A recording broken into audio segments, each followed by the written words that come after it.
Red Skies is unavailable. It's only temporary, folks. Don't worry. The Doc and J1 know about it. We'll get Red Skies back in the venue ASAP. Man, oh man, am I tired, man. I don't know how much I have left in me, man. I am exhausted.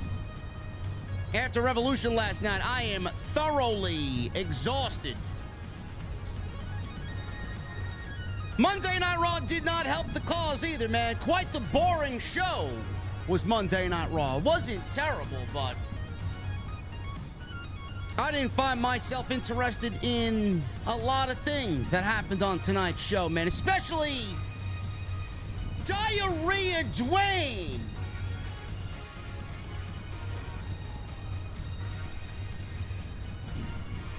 Wow, Seth. After all that, man, after all weekend, that's the best that Seth Rollins can come up with for The Rock. It's great. It's great, man. Diarrhea Dwayne. This show gave me fucking diarrhea. Cody Rhodes and Seth Rollins basically accept The Rock's challenge. Gunther will have a #1 contender at WrestleMania, crowned next week. I don't like it. I don't like it at all. We'll talk about that. And Jey Uso, once again, screws over Brother Jey as they continue to build towards their WrestleMania match in Philadelphia. Ladies and gentlemen, I'm sleepy. I'm tired, but I got my cold beverage. It doesn't matter how I feel, man. I always got my cold beverage, and we're going to the venue. And when I get there, I want to know, what the fuck are you guys drinking? I'll see you over there.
Why has Triple H been so successful? Why is Triple H running WWE better than Vince McMahon and Bruce Pritchard on Monday and Friday night? Long-term booking.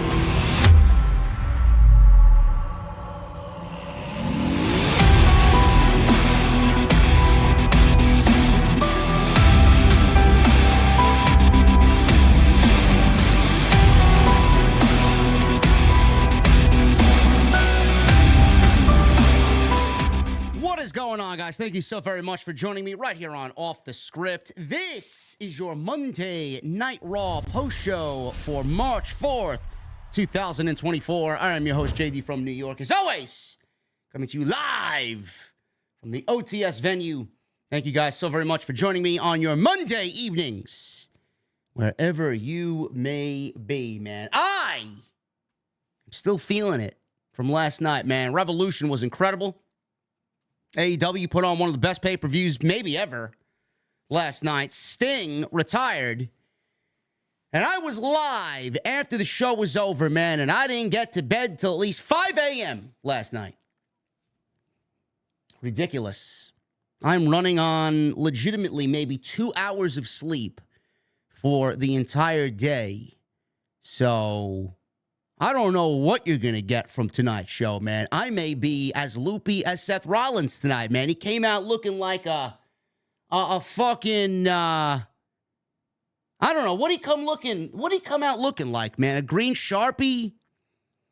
Some produce in Becky Lynch's fridge? What the fuck did he come out dressed as, man? Oh, my goodness. Oh, came out dressed like a booger, Seth Rollins. I guess we'll start there, man. I guess we'll start there. Seth Rollins. Cody Rhodes. I didn't really expect much from Cody Rhodes tonight in regards to what he was going to say. I didn't really expect any further explanation on top of what Dwayne gave us on Friday, which was an amazing 30 minutes that Dwayne gave us between social media and SmackDown last week. I didn't expect Cody Rhodes to say much of anything. All he needed to do was accept the challenge from The Rock for the tag team match on night one. He brings out Seth Rollins, and they're in the ring, and they're doing their thing, and they're explaining why Seth Rollins, anyway, is explaining why that he needs to fight for the better WWE. If Roman Reigns retains the title and the bloodline remains powerful post-WWE after WrestleMania, it's not going to look good. He further explained that point, no matter what he's got going on with Drew McIntyre. We're going to get into the promo because I want to read this to you word for word, just in case you guys did not watch the show tonight, which if you did not, I don't blame you. It was a very mid Monday Night Raw. Not much happened as far as interesting progression. There was storyline progression. None of it was really particularly interesting, but we got some progression. Seth Rollins, he basically coined Dwayne Johnson Diarrhea Dwayne. Now, I put that in the title of the video, but I don't want to get flagged. It's exactly what he called Dwayne Johnson. That's exactly what he called The Rock tonight. Diarrhea Dwayne. I don't know who's writing his promo. I don't know if it's Brian Gewirtz. I don't know if it's Rock himself who had an input. I don't know if it's Triple H or his writing team. For all I know, it sounds like a fucking joke Vince McMahon would make. Now, we know Vince is not there, but Vince always loved the toilet humor. This is what I don't get, man. WWE, after a great week last week, and maybe you guys don't feel the same way. Maybe you got a chuckle out of it. I did, and I thought it was fucking lame. After a great week last week where Dwayne came on social media and explained everything he needed to make the story make sense, Seth Rollins comes out there and just makes everything uncool. It's unbelievable to me how nobody really looks at it the way that I see it. The Rock said wrestling for the first time in a while is finally cool again. And then we got Seth Rollins out there coining Dwayne Diarrhea Dwayne. The Rock, basically, in this 21-minute promo on social media last Friday, buried Seth Rollins, his position in the company, his standing in the company, buried his world championship, and after an entire weekend, 72 hours removed from all of that on Friday, the best that Seth Rollins has is Diarrhea Dwayne. As he stood in the ring dressed like a fucking green highlighter that a kindergarten child would use to fucking scribble on the desk at school.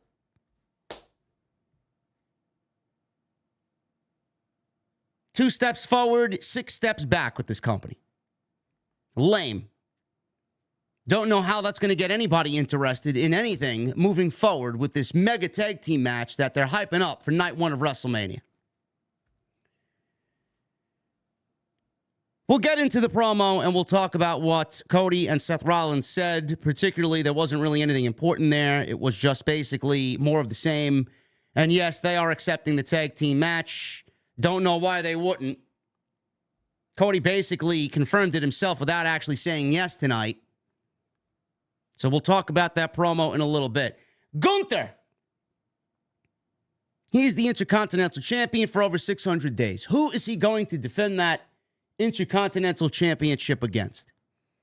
A lot of rumors running around that it might be Sami Zayn. A lot of rumors running around that it might be Chad Gable. There's a lot of different guys throwing their name into the hat to wrestle Gunther at WrestleMania. Ricochet, Shinsuke Nakamura, Bronson Reed. We got a lot of different guys in there, man. But there will only be one. Adam Pearce, next week, signed everybody up for a 6-way scramble match. And the winner of the scramble match will wrestle Gunther at WrestleMania for the WWE Intercontinental title. Now, I'm not saying that it's not going to be a banger match next week with the men that are involved. But WWE missed an opportunity to make this match as epic as it could possibly be. And I will explain how. I mentioned it on Tuesday with Andrew Baydala on TNT, and we're going to get into it here tonight. I don't like what they did. Jey Uso, he was in the main event against Drew McIntyre. And out comes Jimmy Uso once again, and WWE is slowly building towards brother versus brother at WrestleMania. And it looks like all wheels are in motion there for that match to take place in Philadelphia. Becky Lynch, she went one-on-one with Nia Jax again after what happened last week. But Liv Morgan said, well, you interfered in my match. I'm going to return the favor on my revenge tour. And that's exactly what we got. So next week, the Becky Lynch stands can argue with the Liv Morgan stands as they go one-on-one now. It will be World War III on social media on who are the biggest loser fan base in regards to Becky Lynch and Liv Morgan. Can't wait to see everybody cry and show everybody how they have no fucking friends. Great. Outside that, Monday Night Raw was very lackluster, unenthusiastic, unexciting. They cited 15,000 people in San Antonio, Texas. It did not sound like 15,000 people. They sounded bored out of their fucking mind for most of the show. But here I am. We're going to talk about it. We're going to make sense about what happened tonight. And then we're going to get the hell out of here because I need some sleep if I'm going to operate at a normal pace tomorrow.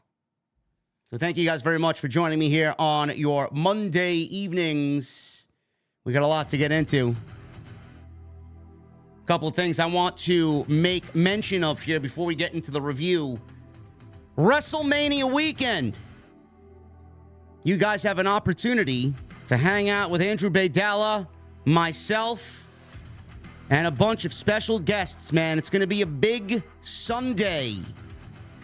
Right before night 2 of WrestleMania, we will be having a TNT tailgate.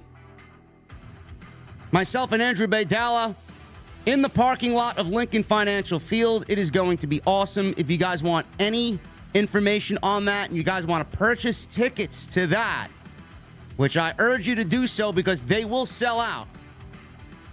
I left you guys a link in the live stream chat. It is pinned at the very top of the live stream chat. If you are going to be in Philadelphia, if you live in the tri-state area and are planning to be in Philadelphia, whether or not you're going to WrestleMania doesn't concern me. If you want to join us, buy a ticket And we'll see you on Sunday afternoon. It's going to be great. We're going to have a roundtable discussion. We're going to have a live show. We're going to have special guests. We're going to have food. We're going to have beer. It's going to be awesome.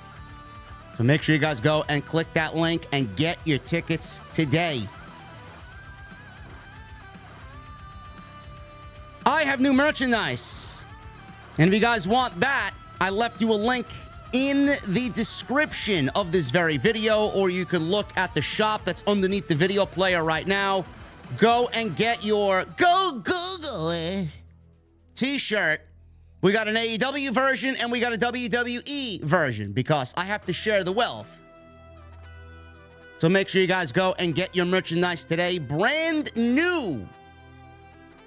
Courtesy of the podcast.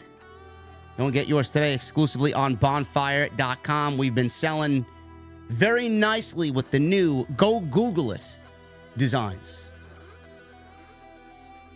Follow me on social media at JDfromNY206. That's Twitter, Instagram, TikTok, and Cameo. Hit that subscribe button down below. Turn on the bell for notifications, and make sure you guys hit that thumbs up. I see only 435 likes on the stream right now. That is absolutely unacceptable. Don't know what you guys are waiting for. Hit that thumbs up. It's the best way to support the show. Super chats are open. Get them on in. Any comments, questions, and concerns, I will hang out with you guys at the end of the show and address anything you guys want to talk about. Memberships are open. Get them on in. And tonight's show is sponsored by my great friends over at Blue Chew. BlueChew.com. Code JD at checkout. Make sure you guys sign up and use that promo code JD for your free sample. All you guys have to do is pay the $5 shipping and handling.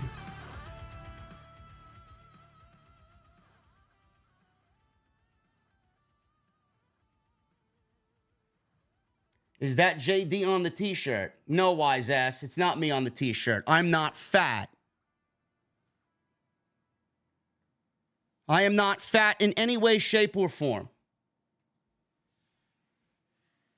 The t-shirt represents the WWE and AEW social media troglodytes. That's who it represents. People who don't go out and get vitamin D. People who don't know what the feel of a woman feels like. People who haven't touched grass. You guys get my point. Monday Night Raw, man. We start off with Cody Rhodes, man. What does he want to talk about? What does he want to talk about? Cody makes his entrance, and clearly, Cody wants to talk about The Rock.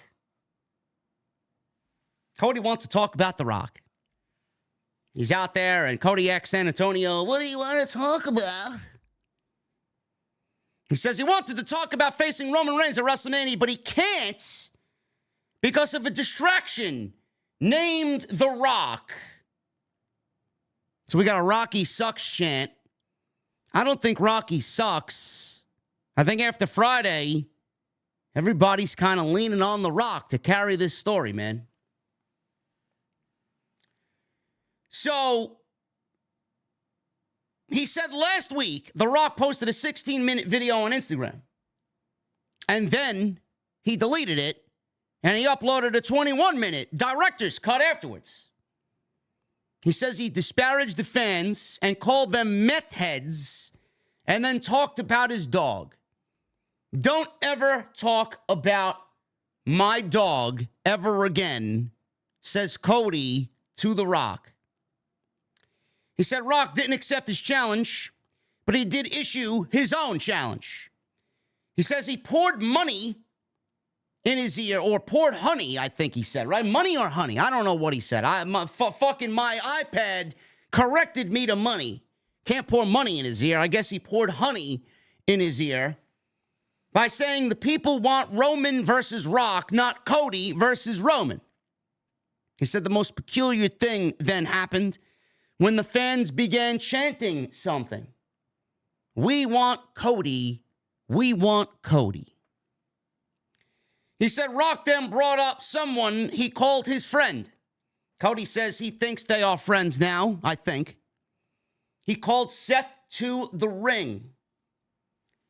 So Seth Rollins comes out, and everybody's singing his song. Seth Rollins gets in the ring. He looks like a fucking green highlighter. He looks like something that you should pick off of a tree and squeeze into an adult beverage. Seth Rollins.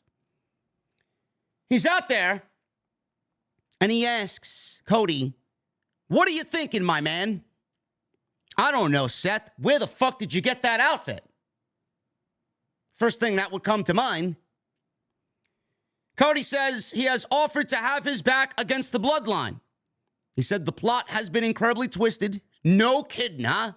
Wow, Cody, no shit. The plot's been fucking twisted. The plot's been incredibly twisted, and he didn't think he was going to be on WrestleMania. He said he had to go back on his word when he saw Rock's stupid PowerPoint presentation. He said it was my right. I won the Royal Rumble. I get to challenge Roman Reigns. Good to see Cody finally acknowledging that he won the Royal Rumble and that it was his title shot from the very beginning. Rather, that. And I still don't know why he pretended that none of it really ever happened. Don't really understand it. He went on for weeks pretending like he never won the Royal Rumble. But now here he is saying, "Oh, I earned it. I deserve it. I won the Royal Rumble." No fucking shit, Sherlock. Great job. Cody gave Seth an out and said he totally understands if he isn't on board with having his back, considering he has a title defense against Drew McIntyre and an injury. Seth says he appreciates it. But last week he said there are some things bigger than both of them. And taking down the Bloodline is the biggest thing that they can do. Seth said 10 years ago, he and Reigns came into WWE together and wanted to take the power from the top. They wanted to give the power back to the people. He said Roman wants to keep all the power now for himself. He said the problem is The Rock in the Bloodline, they are this close to Roman Reigns having absolute power. Seth says he's kind of over The Rock. We got another loud Rocky sucks chant. He says he hasn't been The Rock for a long time, meaning The Rock hasn't really been The Rock, old school Rock, for a long time, nor has he been the people's champion for a long time. He says he has come up with a new name for The Rock. And he's standing there and pondering and thinking and mulling it over. And then finally he says, and I quote, "How about Diarrhea Dwayne?" Diarrhea Dwayne. Fans in San Antonio, the amateurs that they are, bought into this gullible, lame, cringe, started a chant of diarrhea. We just got done watching an epic AEW Revolution show. Will Ospreay versus Konosuke Takeshita putting on an absolute fucking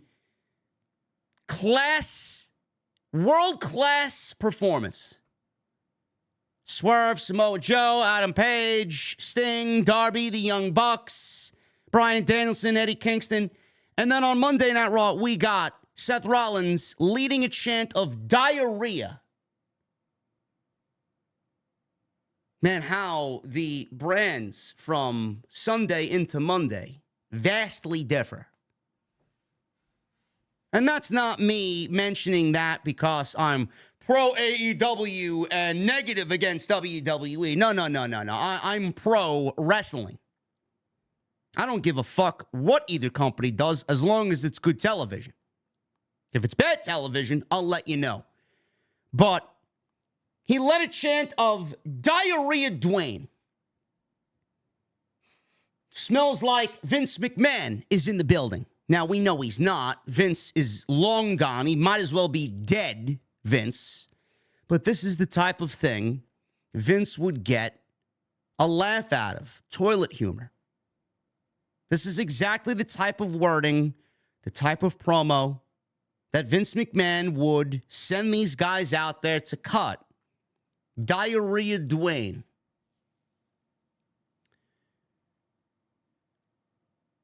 WWE has had a very difficult time staying on track with this storyline.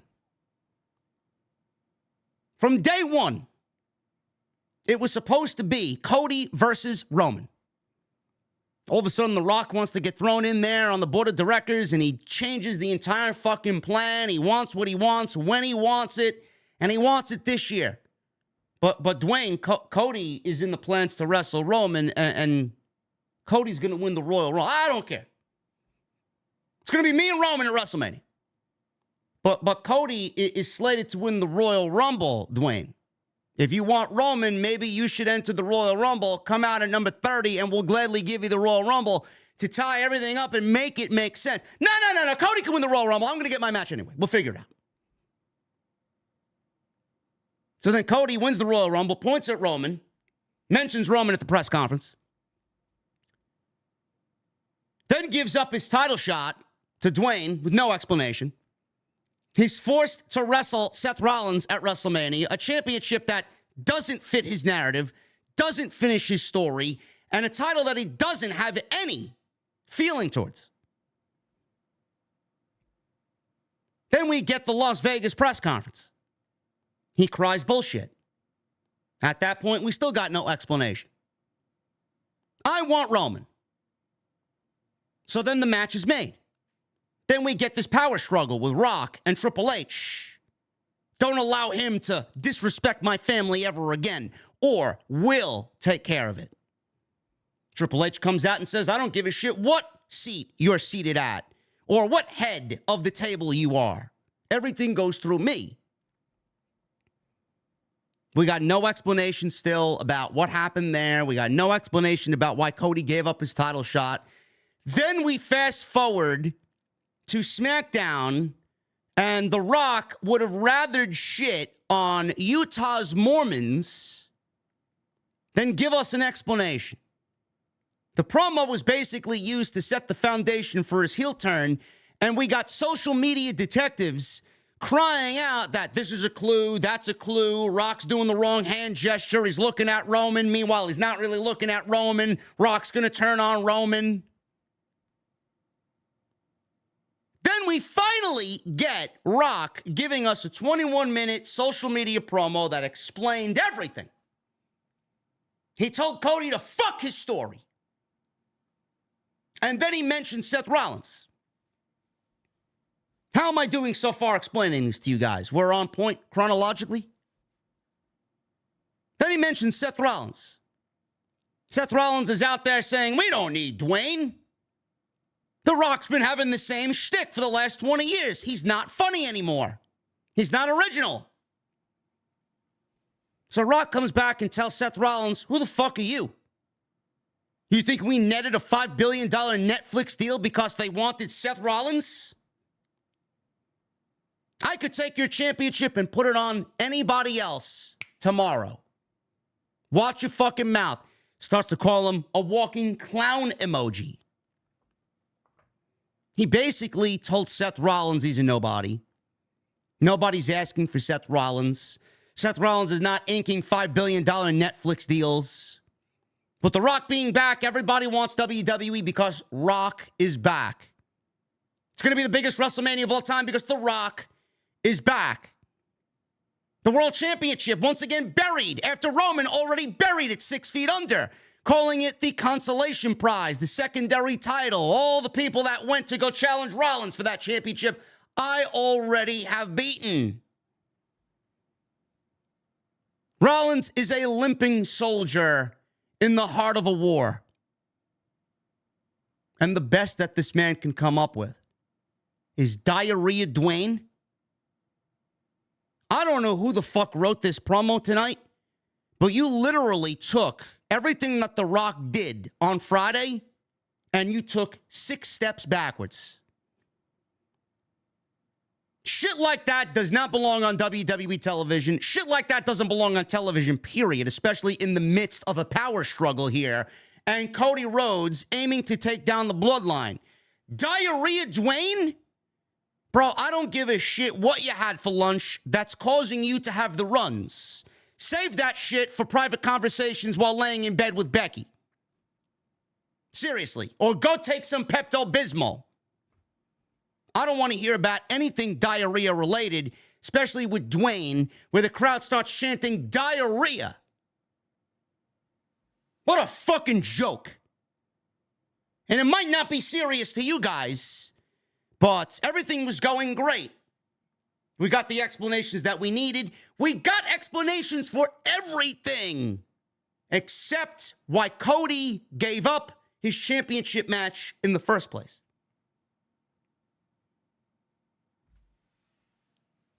Absolutely written by a 4-year-old. The Rock went on to say that pro wrestling once again is becoming cool. And Seth Rollins basically, no pun intended, took a steaming shit all over that comment. Wrestling is cool? Not when Seth Rollins is cutting promos like that. And I praise the man's work on the road to WrestleMania. He's basically nailed everything he's done and said so far. Not tonight. Seth Rollins made a fool of himself. Seth Rollins made one of the most cringiest comments that you could possibly make in the biggest storyline heading into WrestleMania. The biggest storyline heading into WrestleMania. And he made himself look so inferior to The Rock. So inferior. I hope on Friday he comes out. More importantly, he comes out. Cody's fine. He comes out swinging. You're going to be face-to-face with Dwayne on Friday? I don't want to hear diarrhea Dwayne in person when The Rock is staring you in the fucking face. Let's move away from the fucking 4-year-old comments and start booking this shit like fucking adults. Ridiculous. Every time people tell me, oh, this is a new WWE, there's fucking inklings of the old WWE. Get it the fuck out. Get it out. You want that type of humor? Go watch Nickelodeon. That's not the time and place to do it on the road to WrestleMania. He said Rock claimed on Instagram that he can make the World Heavyweight title go away because he's his boss. Well, Rock, I dare you to try. He said in that 21-minute message, he made pro wrestling cool again. Seth laughed. Rock, our savior, he saved us. He made it cool again. Well, you didn't really make it cool with that fucking comment just moments ago. He added, Rock, I don't know if you know this or not, but you haven't been cool in 20 years, pal. Says a lot coming from the guy that led a diarrhea chant on Monday Night Raw. Seth said this morning he received 100% medical clearance. I am back and ready to go. So this Friday, I will be at SmackDown to confront the Bloodline. He turned to Cody and asked him if he has his back too. Cody stared at him and looked at the crowd, and they were chanting yes. Cody said, I guess I also have a message for The Rock. He looked into the camera. He says it's been a long time since he hasn't been handed something. He says he isn't the same man as him who's going to whine in a 21-minute video. Meanwhile, this segment at this point has already eclipsed 21 minutes. Don't know who writes this shit, but shit like this just irks the fuck out of me. You know, I'm not going to be the one to complain in 21 minutes on social media, but you're in a fucking segment on Raw complaining 25 minutes into the fucking show.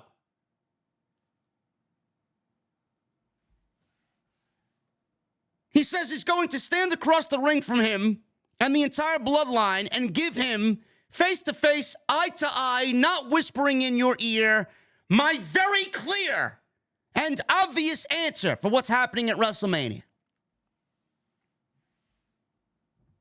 So basically, Cody confirmed the match without actually saying yes to it. WWE is going to ride this shit out and drain the sponge as slowly as they can. They could have gave the answer tonight. They could have easily gave the answer tonight. But what good would it have done when The Rock is booked for the next 2 SmackDowns? WWE is going to send them over there and have ratings. Great. We got Roman and we got Rock. We got Cody and Seth all on the same show, face to face in the middle of the ring. Tune in on Friday night to hear what the answer is when you already know what the answer is and nothing more will be given. I hate how television works sometimes. I do. I really do. And this is what happens when you have such long stretches in between. It is March 5th. We still have a month to go. What else needs to be done? What else needs to be said?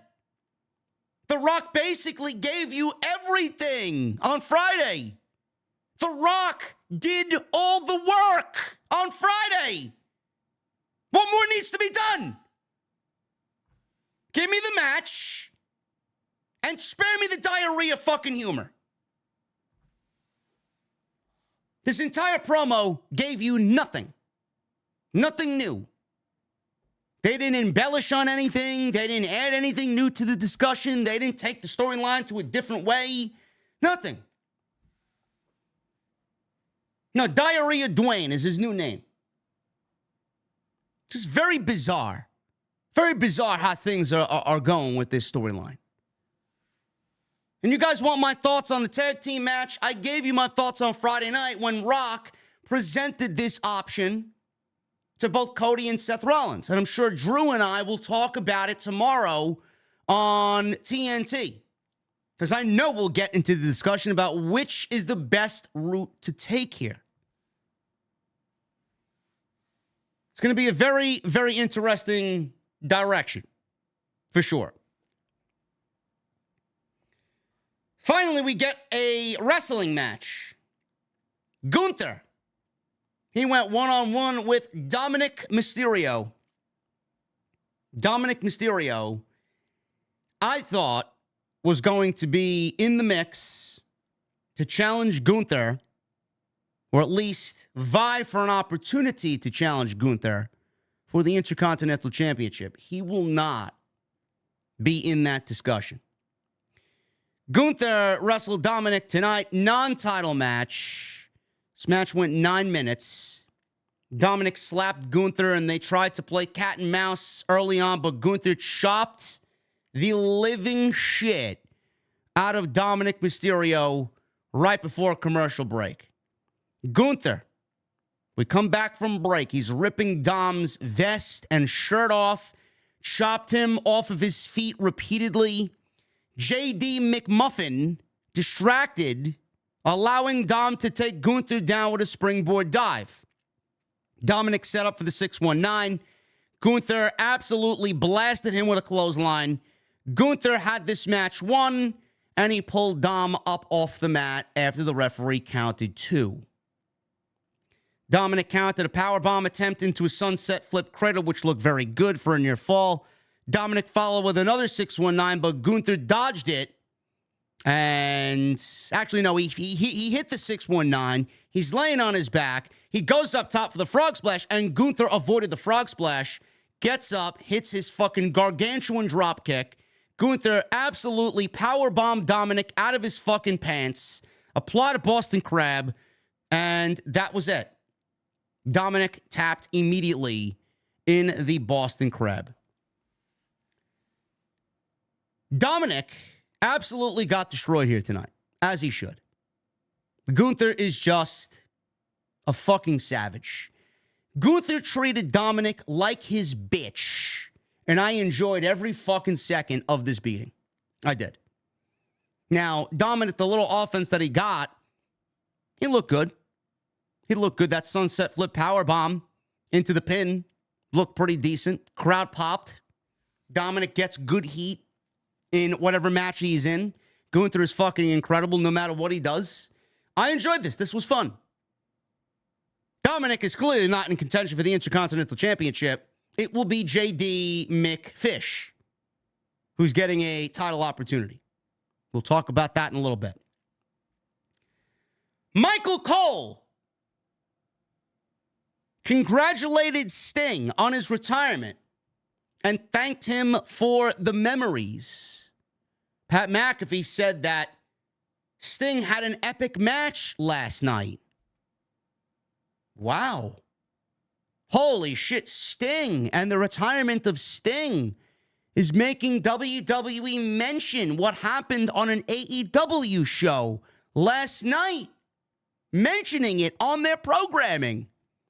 Am I living in the Twilight Zone? That should put to rest all of the fucking tribalism. I wish. They're all friends, folks. They all respect each other. People in the WWE locker room have friends working in the AEW locker room. People in the AEW locker room have friends working in the WWE locker room. People in both locker rooms have friends working in the TNA locker room. It's not that fucking serious. Your lives revolve around these people. You don't know them.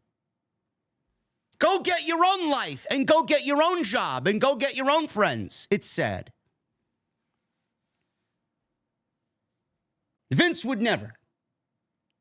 Absolutely. Vince would never allow Michael Cole to mention anything going on in another promotion, ever. Times have truly changed. Times have truly changed. Adam Pearce, he confronted Damage Control, who are on the show. He knows how things work with Damage Control, being that Asuka and Kairi Sane are the tag team champions. They have the right to be here because they are the women's tag team champions. But he asked Dakota, what are you doing here? He said if they have a plan tonight, I do not want to see it played out. He asked why they're here. Well, Dakota says that Shayna Baszler and Zoe Stark have been running their mouths lately, so what better time than now to scout them? So all of a sudden, Shinsuke Nakamura walks up to Adam Pearce and says he wants to talk. Adam Pearce says, I'm sure this is about the Intercontinental Championship. Am I right? And Nakamura says, yes. Great. Meet me in my office. We'll talk about that there. Kaden Carter and Katana Chance. Tag team action here against Shayna Baszler and Zoe Stark. I love Kaden and Katana, but I genuinely do not care about anything in the women's tag team division. There is no division. There is none. Stop thinking that there is. There is none. So we go to a commercial break, literally 60 seconds into this thing. We come back, and Carter and Chance are in control after the break and gave Zoe a double-team Spanish fly. Chance leapt off of Stark's back and dove at Baszler and sent her to the floor with a Hurricanrana. Stark tried to fight back. Chance landed a very sloppy-looking dive off the top rope. Don't know what the fuck that was. You know, they continue to go for the same move, and it looks worse and worse and worse every time they do it. I don't know. Absolutely sloppy dive off the top rope, or what was it, a 450 splash? Sloppy-looking 450 splash. Never hits it correctly. Baszler broke up the cover. Baszler then put Carter in a Kirifuda clutch at ringside. When Chance reached through the ropes to try and help her partner, Stark broke it. Stark and Baszler in 7 minutes, and that was basically the win. And after the match, Dakota entered the ring and congratulated Zoe and Shayna Baszler on the win. She acknowledged they seemed leery of them being there. She said they'll be on Raw next week in Houston, and she tried to get obvious heel heat by mentioning Houston is a better city than San Antonio. Literally no reaction for Dakota Kai. This entire crowd was fucking awful tonight. She said they'll send them both home crying just like we did Bayley. Ha ha ha. Baszler yanked the mic from her and said, well, it's about time. We'll see you next week. Pardon me while I don't give a single shit. WWE's got this thing, man. You know, they did it tonight with the men, and next week they're doing it with the women. The Kabuki Warriors are a heel tag team. So are Shayna Baszler and Zoe Stark. Houston is in for a heel versus heel match. WWE is very lenient I'm booking heel versus heel, babyface versus babyface. Heel versus heel is worse because the crowd just genuinely doesn't give a shit about two heel teams or two heel individuals going at it. They don't. It's a huge misfire. And you're not setting these women up for the best that they could be put in. Shayna Baszler and Zoe Stark are ice cold. Nobody gives a shit. Nobody. The Kabuki Warriors. Nobody gives a shit. They won those tag team championships from Katana Chance and Kaden Carter, and they've done nothing with them. Nothing. WWE is clearly building Jade Cargill. If you saw Jade on Twitter today, she's claiming that she's going to get revenge or they got something coming to them. Mentioning that she's going to be coming after Damage Control. Who the fuck is she going to find as her tag team partner? The same woman that she stared eye to eye with in the Royal Rumble, Bianca Belair.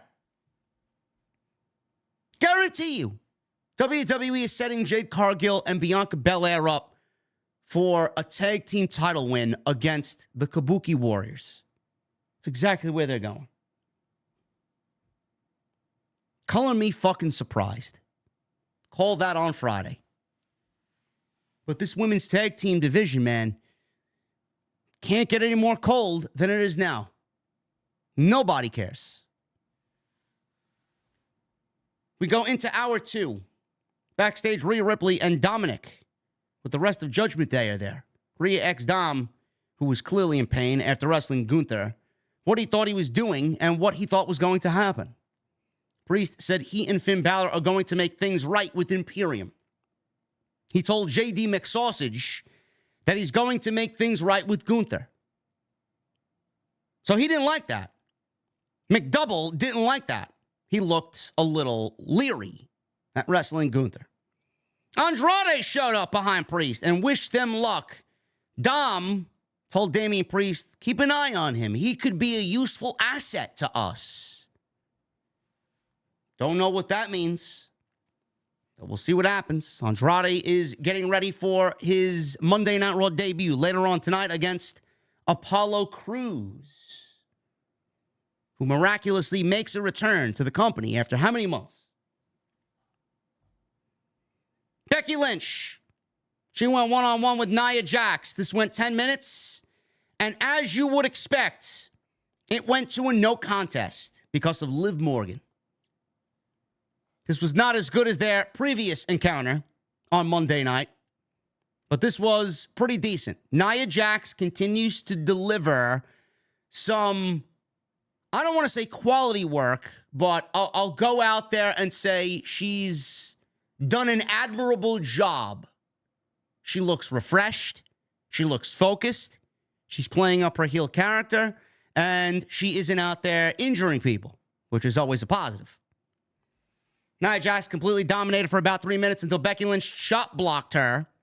Hits a missile drop kick. Lynch tried to dive off the apron, but Jax caught her and hit a Samoan drop on the outside. We go to a commercial break.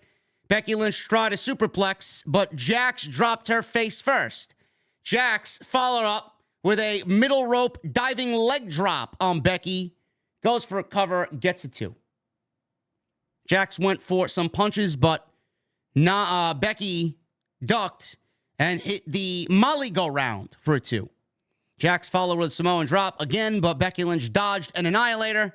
Lynch applied a disarm her before transitioning into an armbar, but Jax rolled them out of the ring and drove her into the barricade. The crowd was obviously pointing at something in the crowd. Out comes Liv Morgan, who jumped the barricade, attacked Nia Jax, and just like Lynch did last week, caused a DQ. So Liv Morgan is on her revenge tour, and she's getting payback for what Becky did to her last week when she wrestled Nia Jax on Raw. Liv Morgan and Becky Lynch argued, which allowed Nia Jax to knock both of them down. And that's the way the match came to an end. So next week, we got Becky Lynch versus Liv Morgan because Becky Lynch needs some adversity going into her match with Rhea Ripley at WrestleMania, and it will be World War III on social media next week when the Liv Morgan stans battle the Becky Lynch stans on who are the biggest virgins of them all. I can't wait. Are they going to add Liv Morgan to the WrestleMania Championship match? I don't know. I don't know. I'm going to go out on a limb and say no, they're not. Becky is not losing on the way to WrestleMania. She's not, especially to Liv Morgan. Nia Jax will probably get involved next week, and we'll probably get a triple threat match, and Becky will probably beat both of them and end both of them before moving on to Rhea Ripley. That's my prediction. But what does Liv Morgan do at WrestleMania? That's the question. Is WWE going to leave Liv Morgan off of the WrestleMania card? Does she wrestle Nia Jax at WrestleMania? That doesn't really sound like a WrestleMania match I care to see. Or maybe they leave both women off because there really isn't anything substantial for them to do. Nothing wrong with that. Look at all the talent that's in that Intercontinental Championship Scramble match next week. Only one of those guys is going to win. 5 of those guys are going to be off WrestleMania. Bronson Reed is going to be left off WrestleMania. Shinsuke Nakamura is going to be left off WrestleMania. Sami Zayn could potentially be left off WrestleMania after main eventing last year. Chad Gable could be left off of WrestleMania this year. No, but let's try and find a way to get Liv Morgan on the show. Sure thing. It's all right if neither woman make it to WrestleMania, because there's going to be a whole bunch of people that are not going to make it to WrestleMania. But next week, it's going to be Becky Lynch versus Liv Morgan, one-on-one. I'm predicting Nia gets involved there. We get a triple threat match the following week, and Becky ends both of them before moving on to Rhea Ripley. Ricochet. He confronted Adam Pearce in his office about the Intercontinental title. You correctly guessed. Ricochet wants the Intercontinental Championship, ladies and gentlemen. He hasn't done much of anything, but he wants an Intercontinental Championship match. Ricochet says he's kept quiet and he kept his mouth closed, but closed mouths don't get fed around here. Pearce hasn't forgotten about him and has a plan that will satisfy Gunther, Ricochet, and anybody else looking for an Intercontinental Championship title opportunity. Great. Ricochet hasn't done much of anything since the Royal Rumble. And here he is wanting an Intercontinental title match. Please make it make sense. Adam Pearce, Finn Balor, and J.D. McFlurry confronted, what's his name? Priest Balor, McDonough, confronted Pearce. They said McDonough wanted Gunther for the Intercontinental title. So this was weird. I don't know why they did this, but J.D. McCaffey was cutting this promo, and he gets into the reason why he thinks he should be the guy to wrestle Gunther for the Intercontinental Championship. And he's talking and talking and talking. And all of a sudden, they fade to black and they go to commercial while he's cutting this promo, mid-promo.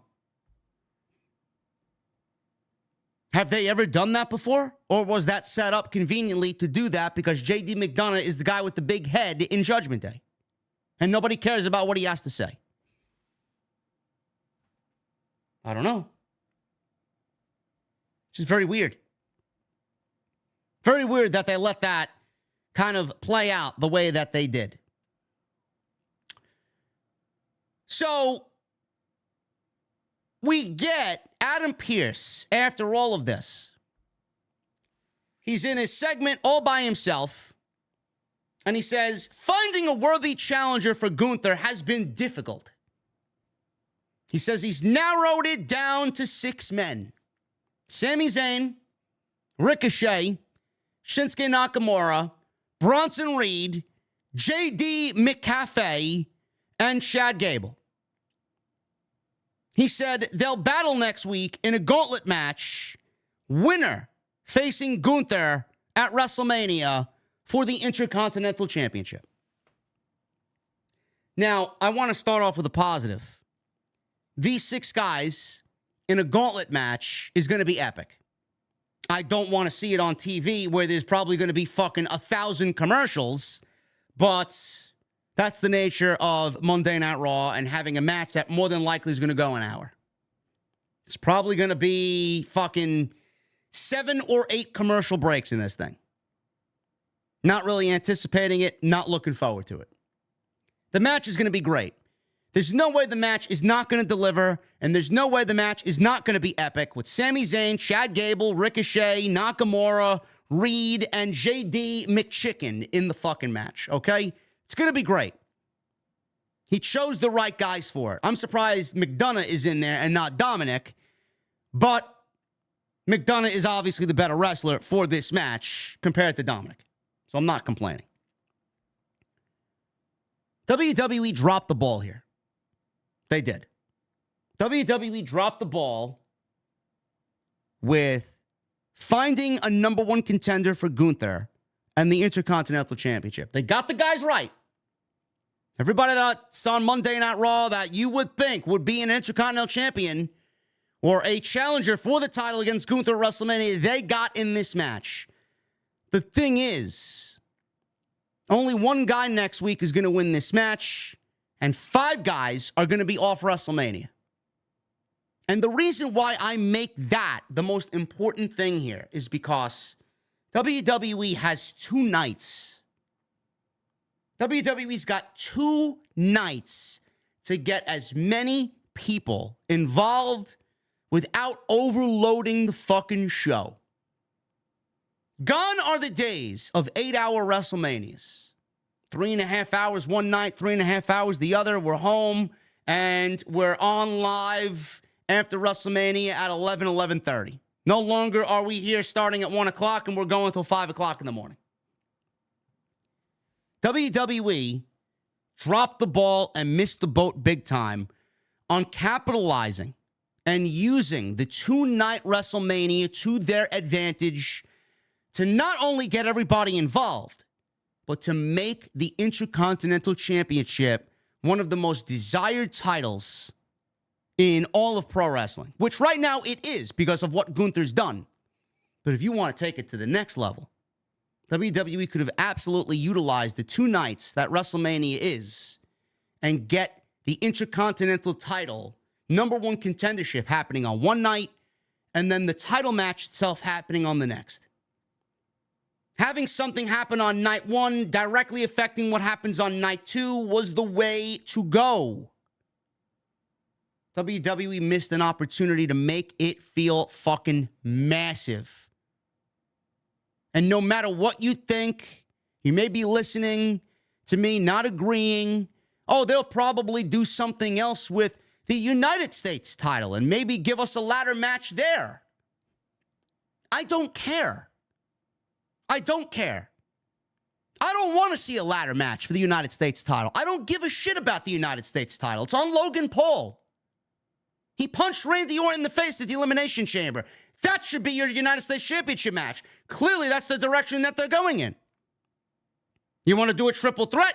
Put Kevin Owens and get him involved. AJ Styles is clearly wrestling LA Knight one-on-one in some sort of grudge match. There are 2 matches right there. Why do we need a ladder match for the United States title? This was the going suggestion on social media tonight. Meanwhile, you got these 6 guys.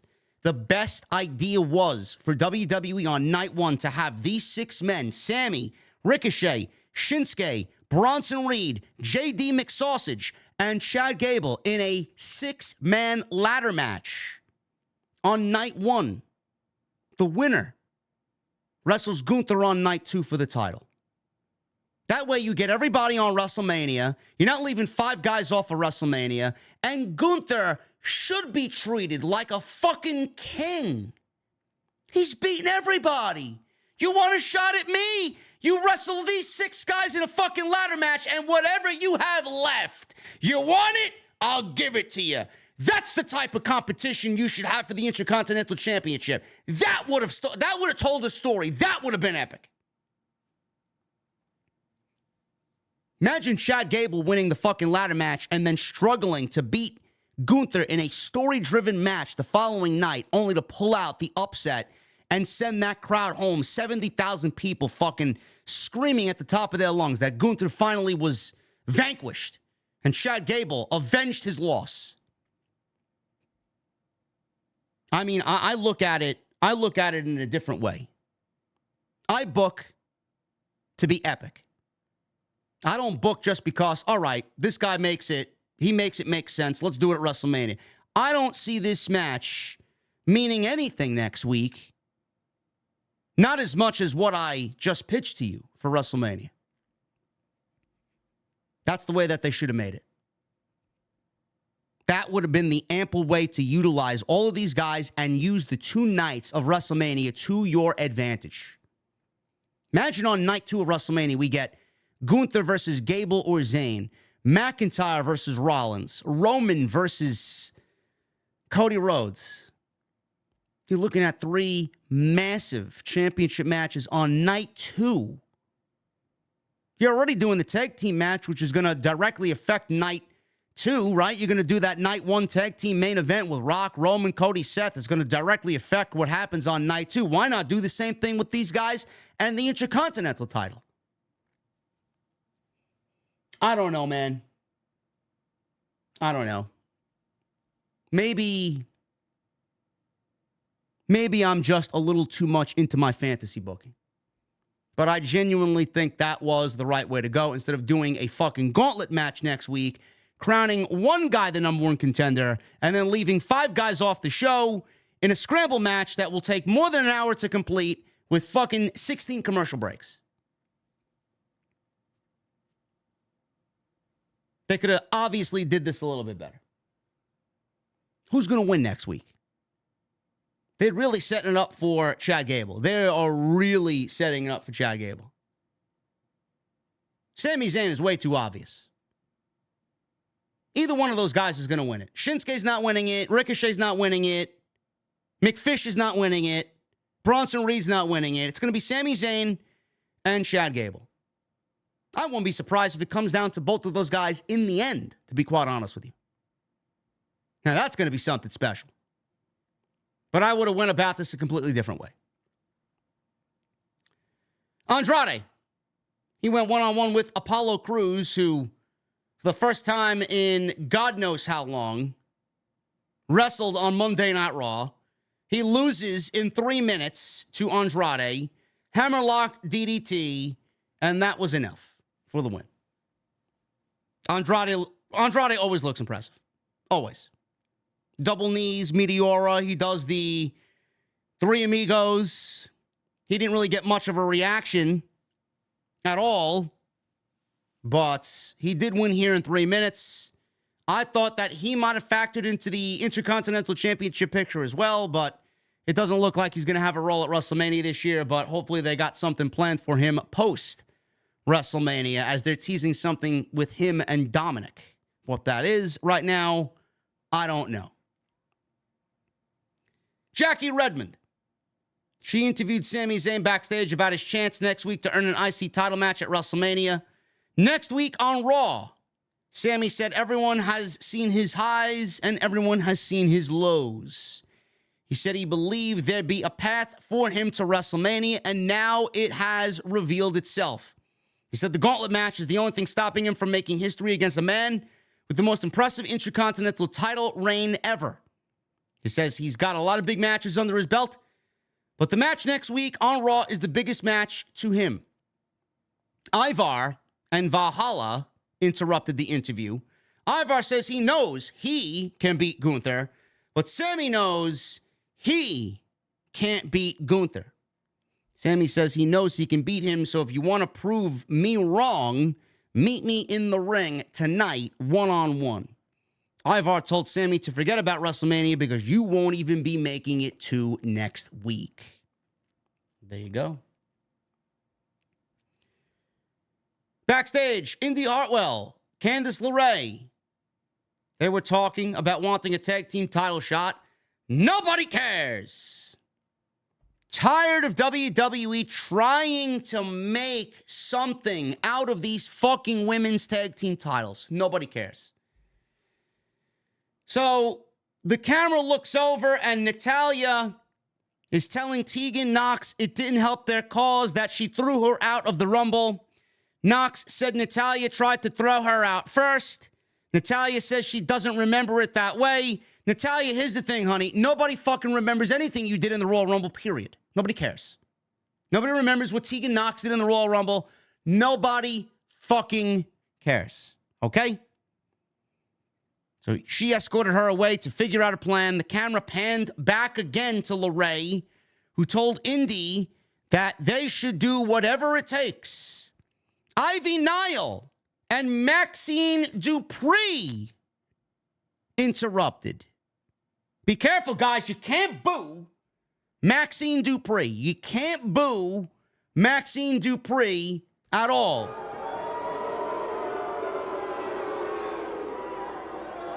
I'm telling you guys, you're going to get canceled.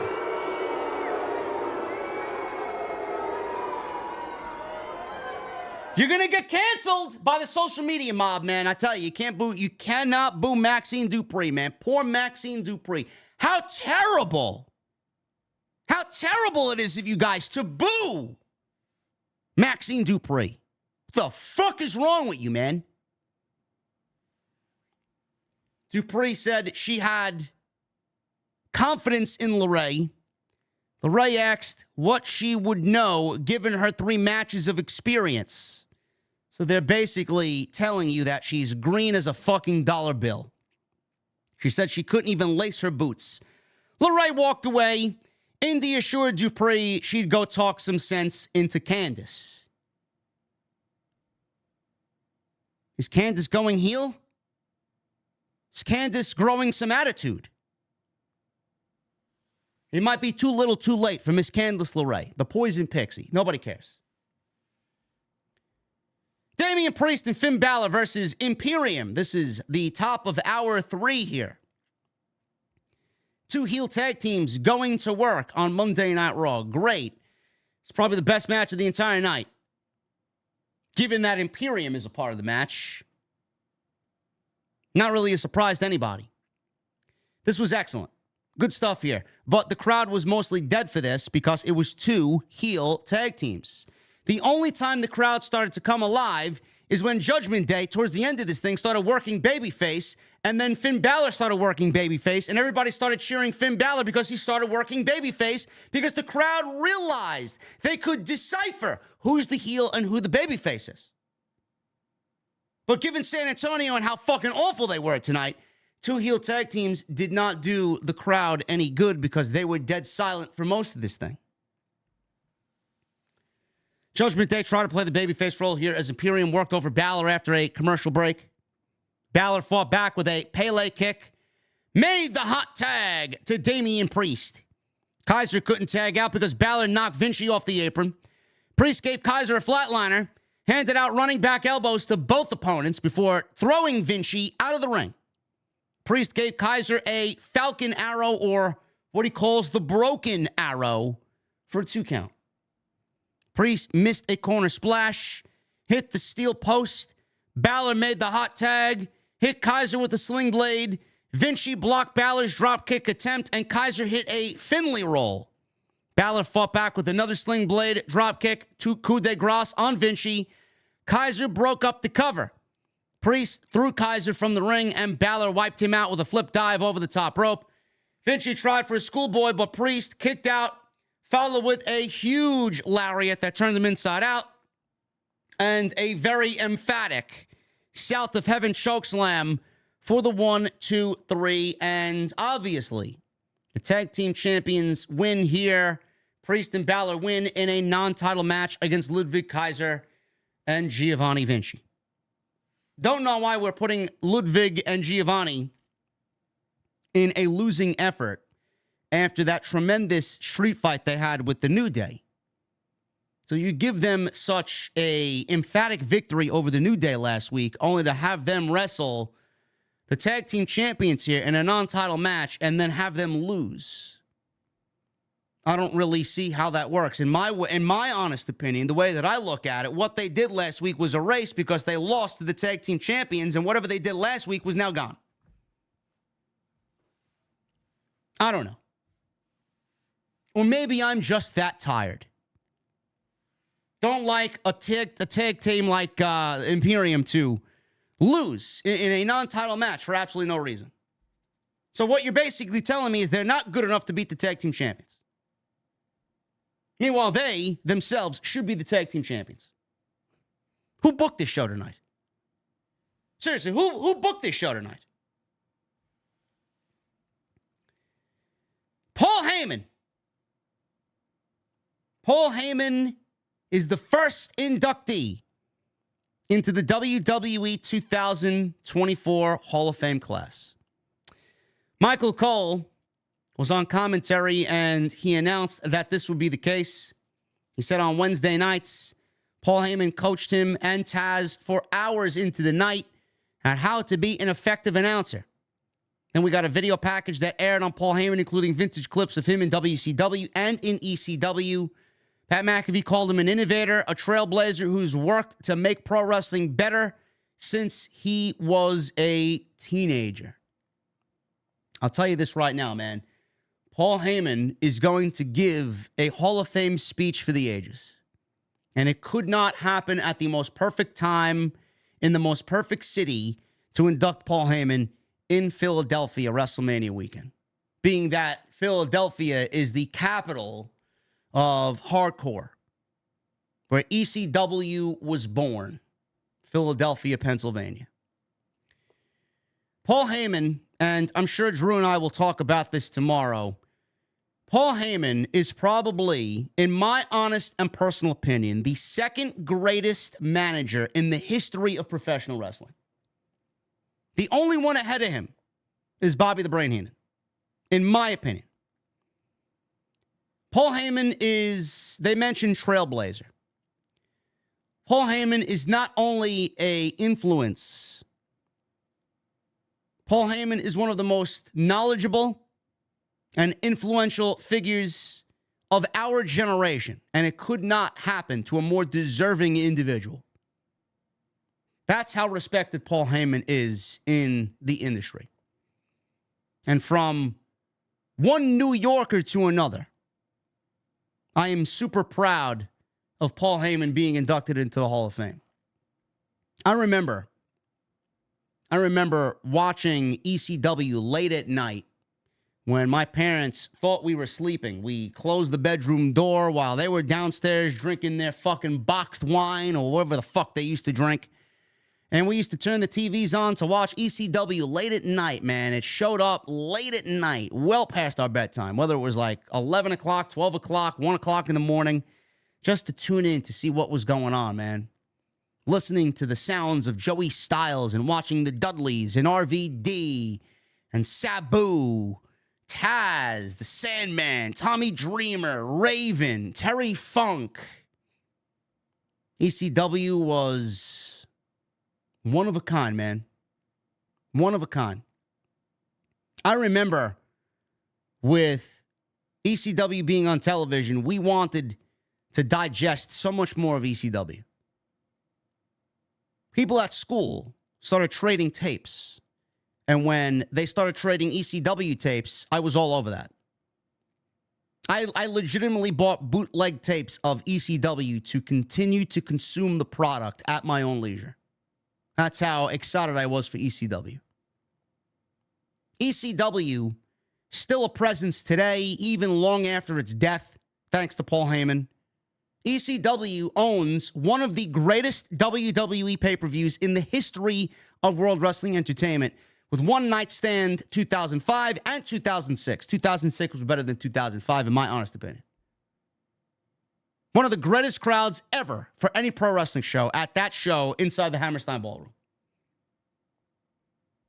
Paul Heyman is absolutely a grade A, first ballot fucking Hall of Famer. One of the greatest to ever do it. Seriously. I'm assuming there will be more over the next coming weeks. Rumor is that Bray Wyatt's going to be added. We'll see what happens. But Paul Heyman being announced first, couldn't ask for a better guy, especially it being in Philadelphia. Jackie Redmond. She enthusiastically said she can't wait to see what Paul Heyman has to say during his speech. Likewise. She asked if Seth Rollins listened to anything, or Drew McIntyre, rather. She asked Drew if he listened to anything Seth Rollins said last week about the bloodline. Drew said no, not for 1 second. He said Seth is a spotlight junkie. He says he should be focused on the Raw title, or he should be focused on Monday Night Raw and his world title.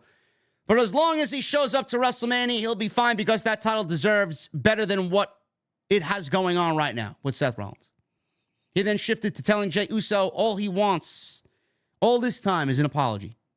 He says he's too dim-witted to realize that. He said there's no chance in hell that Jey will beat him tonight here on Raw. Damage Control was backstage. They ran into Rhea Ripley. Io Sky and Rhea Ripley eyed each other. Ripley told her, "Stay out of my territory." Sky looked at Rhea and said, "No." Rolled her eyes and walked away. Don't know what they're planning there, but who knows? WWE does everything for a reason. Sami Zayn versus Ivar, one-on-one. This went 9 minutes. This was great. Good stuff here. Ivar is just, he works well with everybody, but especially somebody like Sami Zayn. Sami Zayn is just fucking great no matter who he's in the ring with, but I enjoyed this. Pretty quiet for a crowd in San Antonio. These two guys worked really good. They worked their ass off. Before the match, Michael Cole was having a fucking spasm about Valhalla's horns. These antlers. Don't know what the antlers signify, nor do I care. Michael Cole loves these antlers for whatever reason. He's been making a big deal about these antlers. So Valhalla, pre-match, goes over, jumps on the desk, takes Michael Cole's headset off, and puts the antlers on him. He's calling the match with the antlers on his head and holding his microphone in his hand. He took a picture of it. He took a picture of himself for social media and posted it on X. He was geeking out over these fucking antlers. Sami Zayn, Ivar, good match. Zayn hit a flip dive, but Ivar blocked a tornado DDT to follow. Hit a rolling senton off the apron. Go to commercial break. Ivar tried a super kick. Or not a super kick, a back suplex. Super back suplex off the top. But Zayn countered into a crossbody off the top for a 2. Zayn went for the haluva kick. Ivar dropped him with a spinning kick and then a sit-out powerbomb. Zayn hit a sunset flip powerbomb. He goes for recovery, gets a 2 off that. Zayn followed with a very nice-looking exploder suplex into the corner. I'm surprised he got him up. Ivar blocked the haluva kick, this time with a seated senton. Sami Zayn dodged Ivar's moonsault attempt that followed. Nobody was home. Ivar backed himself into the opposite corner. Sami Zayn rushed right in with the haluva kick. 1, 2, 3, and Sami Zayn wins and gets momentum going into next week's 6-man scramble match for the number 1 contendership for the Intercontinental title. After the match, Bronson Reed comes out and attacks Sami Zayn, laid him out after the tsunami splash. You couldn't pay me all the money in the world to lay there and take that fucking move from a guy the size of Bronson Reed. Ridiculous. Bronson Reed will not be winning the scramble match next week, but they want you to think Sami Zayn is going into the match injured, is what I presume the story is here. Kathy Kelly. She interviewed Gunther. Gunther gave Dominic credit for stepping up tonight, but the outcome was never in doubt. Gunther said the gauntlet match was stacked because it should be after what he's done with the Intercontinental Championship. But all the winner would earn was a chance to get outclassed at WrestleMania. Chad Gable walked up to Gunther, and Gunther is standing there with that prickish smile. Gable says he's tired of his condescending smile. He said he can look past that, but not the tears in his daughter's eyes. Next week is his path to redemption and taking that title from him at WrestleMania. He said this match just means more. Gunther then laughed in his face, turned around, and walked away. Gunther is fantastic. Chad Gable out there pouring his heart out there. Not the tears in my daughter's eyes. I'm not willing to look past that, and I'm going to seek redemption, and I'm going to take that title from you. And Gunther smiled and laughed, ha, ha, ha, and walked away. What a prick. Gotta love it. Jey Uso, he's in the main event with Drew McIntyre. Jey spoke backstage and said all he's heard from Drew is him crying and complaining about wanting an apology. Jey says he's sorry for what he's about to do to him tonight. He says if he wants to find out about him, he'll see that Jey don't play. Yeet. Backstage, Xavier Woods, Johnny Gargano, Tommaso Ciampa, Miz, and R-Truth were playing the new WWE 2K24. Miz says he's got ideas how to get back at Judgment Day. Miz says they have to hit them where it hurts and take their tag team titles. They all crossed wrists and said, Regeneration X. They were playing Shawn Michaels and Triple H within the WWE 2K video game, playing into R-Truth, thinking Gargano and Ciampa are still DX. This has gotten a little silly for me. We've moved so far away from them getting revenge on the Judgment Day. At one point, we were talking about R-Truth and The Miz going after Judgment Day, and that being the tag team title match going into WrestleMania. Now I can't sit here and tell you that's exactly where they're going. I don't know where they're going with the tag team titles. I don't. Nick Aldis said on SmackDown that he's coming up with a plan and that it will be revealed soon as far as what the titles will be doing at WrestleMania. I don't know. Drew McIntyre. He went one-on-one with Jey Uso in the main event here. It went 17 minutes. So we go through 2 commercial breaks. They cut right to break very early. We come back from the first break. Jey leapt off the top rope and took Drew down with a crossbody. They eventually fought around ringside where Drew delivered a suplex to Jey on the outside, right in front of the commentary table. And they go to another commercial break with both guys down. So we come back from the second commercial break. Drew was beating up Jey at ringside. He rammed him into the barricade and then the ring apron, and then repeated that over and over again. He threw Jey into the ring. Jey caught a charging Drew with boots to the face. Moments later, Jey charged at Drew with a hip attack. And Michael Cole mentioned that it was an homage to Umaga. Drew rolled to ringside. Jey dove over the top rope onto Drew and then threw him back into the ring very quickly. Jey climbed to the top rope. All of a sudden, Solo Sikoa showed up at ringside, jumping over the barricade to the ringside area. Drew in the ring ducked Jey and then delivered a Future Shock DDT for a 2 count. So all of a sudden, Cody's music hits. He runs down the aisle and dispatches Solo and brawls with Solo into the crowd. He rammed him into the ringside steps, clotheslined him into the crowd. In the ring, Drew went for a Claymore on Jey, but Jey super kicked him instead. He landed 2 more super kicks and then followed up with a spear. Jey Uso has a very ugly-looking spear.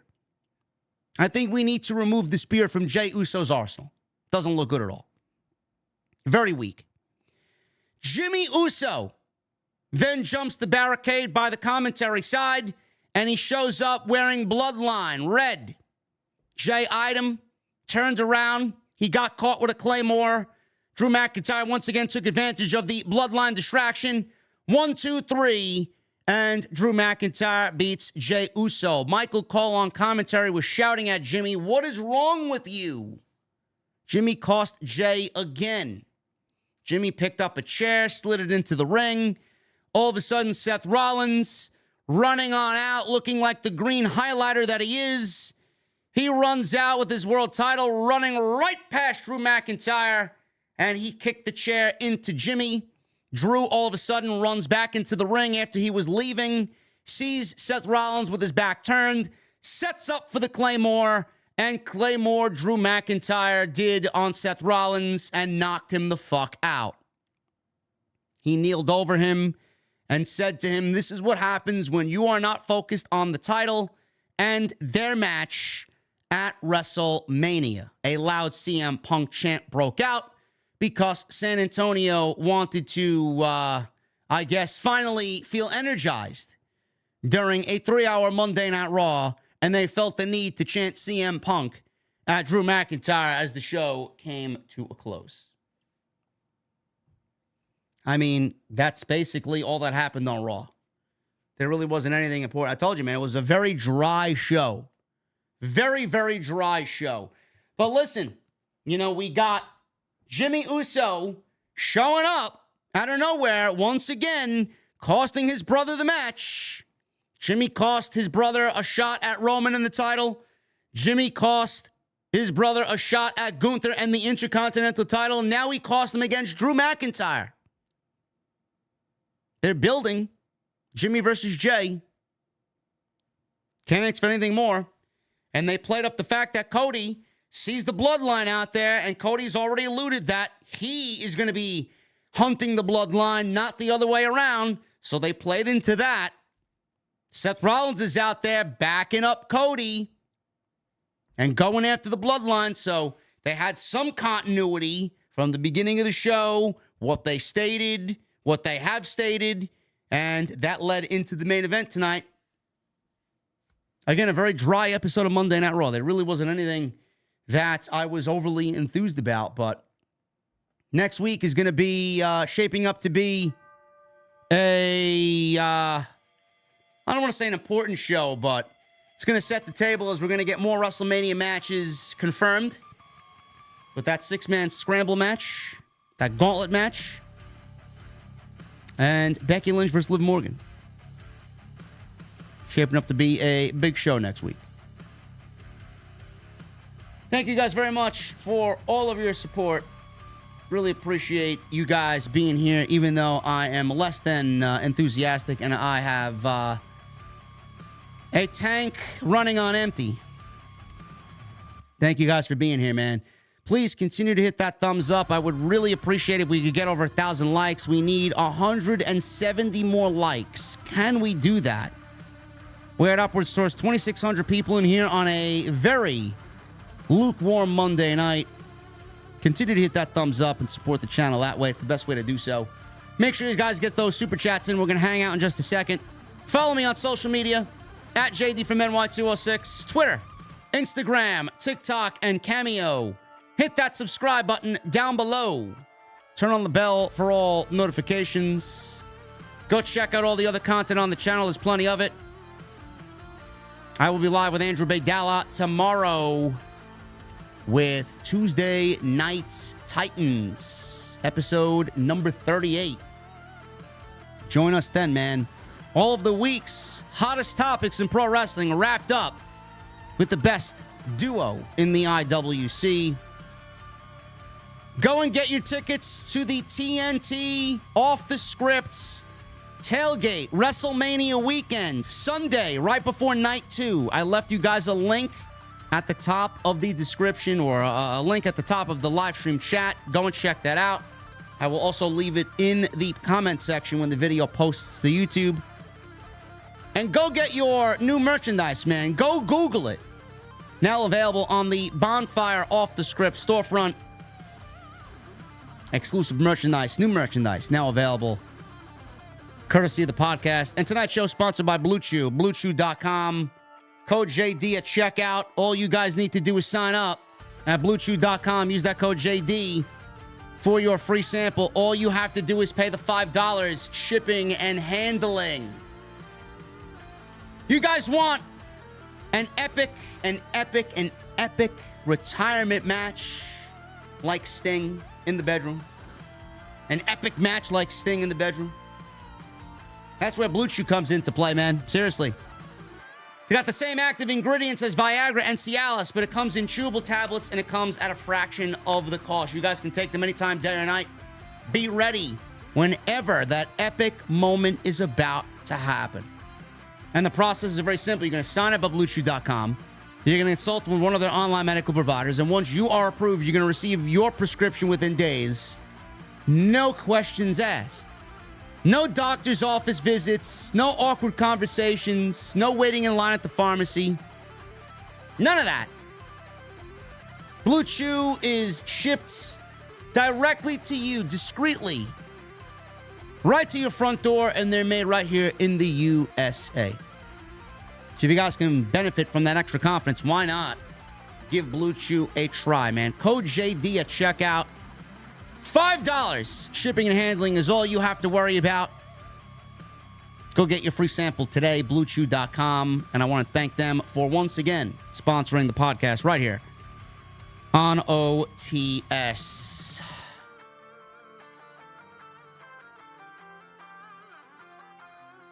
Michael Krause with a $2 super chat. Good Monday, JD. Hope all is well, and you go get some rest. I will, Michael. Thank you, brother.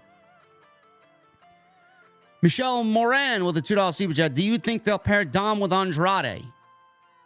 I don't know what they're doing with Andrade, but I have a feeling that it's going to revolve around Rey Mysterio. Something to do with Dom learning the ways of Lucha Libre from Andrade. Jamel Turney with a $4.99 and a $4.99 and a $4.99 times 3. He says, why is Ricochet and JD in this match? Ricochet hasn't been on TV in months. It's a good question. Can't wait till Andrade is on a PLE so Paul will let him cook. Ivar is a great wrestler, but they need to change this Viking gimmick. It's not clicking. The Viking gimmick is fine. It's not going to change the Viking gimmick when his tag team partner is coming back to television. They're going to be the Viking Raiders. And Jamel, again, with another $4.99, he says, teasing a tag team match with Maxine so they haven't learned their lesson, huh? I don't know. I hope not. Cameron Battle with a $4.99. Hey, JD, I think it will be a double pin by Chad Gable and Sami Zayn next week to make it a three-way so Gunther does not have to get pinned. The thing is, Cameron, Gunther should be pinned. If he's defending the title and he's going to lose the title, Gunther should be pinned. Simple. Jamel Turney with a $4.99. Why is Imperium in a match with Judgment Day just to lose after their great title, their great little feud with the New Day? They need wins. Jamel, I don't know, brother. I really don't know. I asked that same question tonight. Also, he says, I'm just thinking about this. Jey isn't in the gauntlet, but JD McDonough is. Sammy could start the gauntlet and pin Jey last. Jey's not going to be in the gauntlet because he's wrestling Jimmy at WrestleMania. He has nothing to do with the IC title. Michelle Moran with a $2 super chat. Triple threat at WrestleMania. Gunther, Sammy, Gable. No, one-on-one.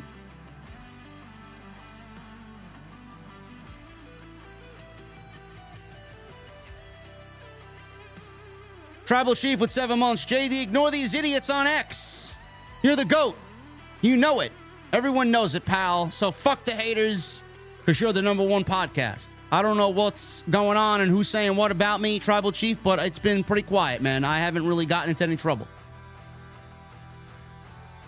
Charles Wright with 20 months. Hey, JD, how's it going, man? Order the Go Google shirt tonight. Can't wait to wear it. Keep doing your thing, man. You rock. Thank you, Charles. I appreciate that, brother.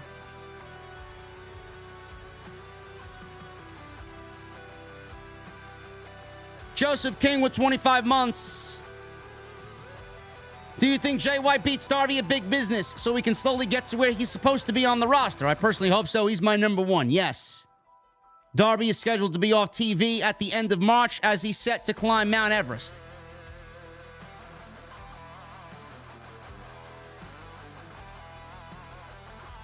Actinum Dragon with a $5 super chat. Think we're getting DIY teaming with Awesome Truth winning over Judgment Day at WrestleMania? Titles go back to having one pair of champions on each brand. I'm here for it. I think that's where they're going. I don't know about the WrestleMania match, but I do think that we're going to get titles on Raw and titles on SmackDown. Cody Parker with a 199 has to be Chad Gable. I mean, with the story that they're telling, yeah. Brian Easterly with a 999. Thank you, Brian. I think they are doing it this way because the Intercontinental title will be defended on night one. The final two next week with Sami and Chad Gable is going to cook. Hashtag OTS for life.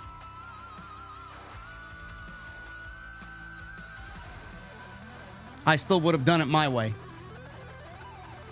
Sidro with 18 months. 18 months, JD. Cheers to my tribal chief of the IWC. Now, on to the joke. What do you call two WWE superstars arguing over chips? Snackdown Live.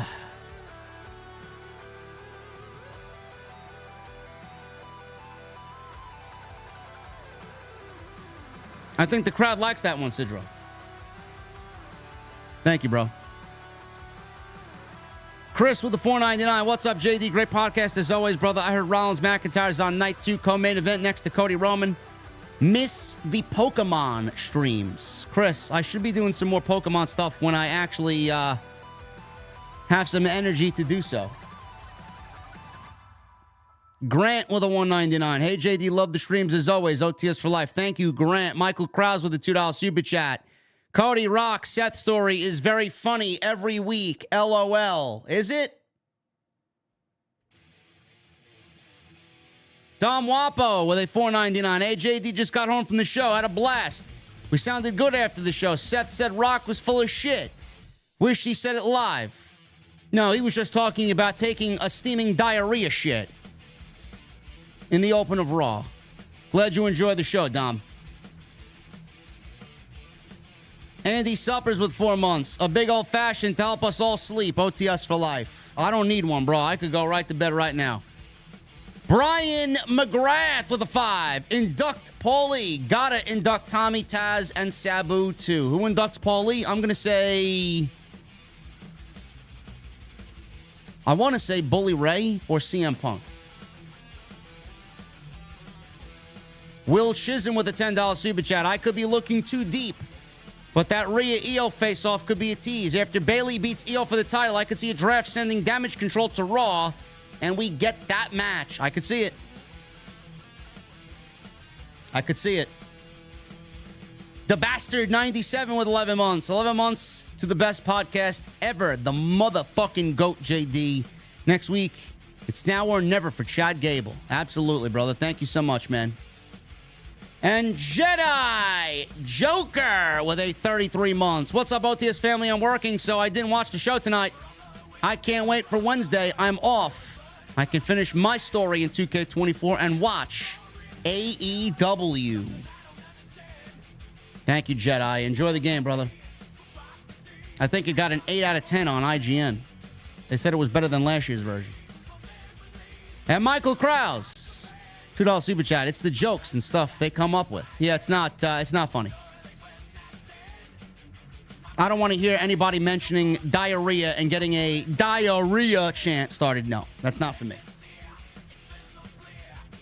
Anyway, guys, I appreciate you joining me tonight live on the stream.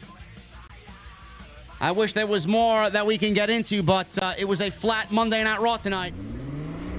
Honestly, you know? It was a flat Monday Night Raw. I don't know what to tell you. Tuesday night, Drew and I will be rocking and rolling, man. So join us tomorrow night, episode 38 of Tuesday Night Titans. We'll get you wrapped up on Revolution. We'll get you wrapped up on all the hot topics in pro wrestling. And then next time you see me live with one of the weekly shows, it will be after AEW Dynamite. Jesse and I got the post-Revolution show. Should be a banger show on Wednesday.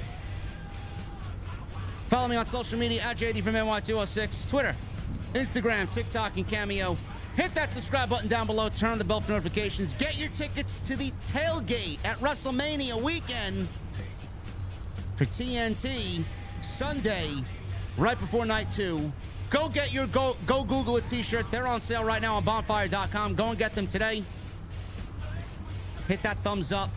Hit that subscribe button as well down below. Turn on the bell for notifications and go check out all the other content on the channel. Guys, thank you for a great weekend. I will see you tomorrow with Drew right here on the channel for episode number 38 of Tuesday Night Titans. I'll see you guys later.